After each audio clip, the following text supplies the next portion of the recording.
All right, welcome back, ladies and gentlemen, to the Chupacabra Tutorials channel. I'm your host, Larry, and we're back for another any video converter tutorial talking about how to do a screen recording. What is its capabilities, is it any good, and how to do it. So it does a pretty good job. It records the audio from your computer, and it does it in pretty good resolution for the video that it captures. The only downside is it does not, at this time, appear that it can capture your microphone specifically, so it would be nice if later down the road they had the ability for you to do like a voiceover specific tool in here, although right now they can record your webcam, which does record audio. So let's go ahead and check out the screen recorder. So what the screen recorder allows you to do is you can set the quality. Obviously you want the highest quality because we're fancy. You can set whatever format you want to export it. Because I'm using NVIDIA, it lets me use the HEVC codec, which uses the hardware acceleration in my graphics card to do recordings. And then it allows me to set like how many seconds of a timer, the output where I want to have it, the recording go when I'm done, and all of that good stuff. So the way that this works is if I click on select an area, it's going to have me like use this green box to determine the region that I want to record. So I'm going to do that.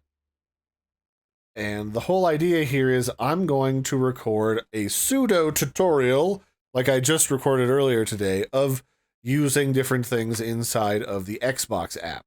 So once we've kind of got the area selected that we want to record, we can then kind of drag this box around using this little mini drag around box in the upper left-hand corner. Once we've got it kind of centered where we want it, we can either use the controls at the top of this page to use hotkeys to start the recording, or you can just be a pleb like me, and you can just click the red record button. Then it'll do the countdown, and then you can start recording.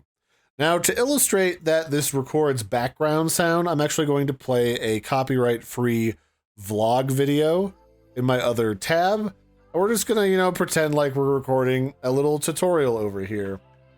And then up in this upper right-hand corner, you've got this little indicator that tells you how long you've been recording, the current frame rate, which it does 30 FPS mostly, and then how much space is being taken up by this video.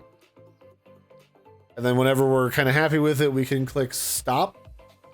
And then we can view the results in the output file. So here we go. Here is the sample video. It's pretty good quality.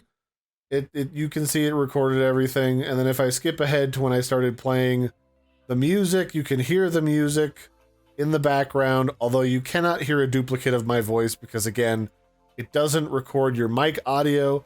It only records your system audio that you would hear through your headset. So it's kind of a handy little tool. It's great for making quick little recordings at 30 FPS.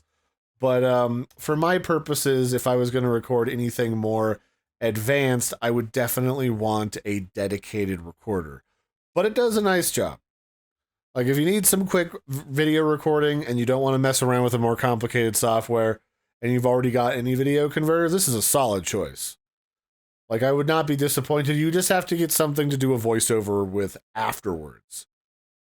And I mean, you could even add audio to that video using this add audio tool once you're done recording a voiceover with whatever tool you want. So that'll be it for this one, ladies and gentlemen. This has been how to do screen recording using any video converter. I've been your host, Larry. Don't forget to like and subscribe, and I'll catch you next time. Bye, everybody, and have a good one.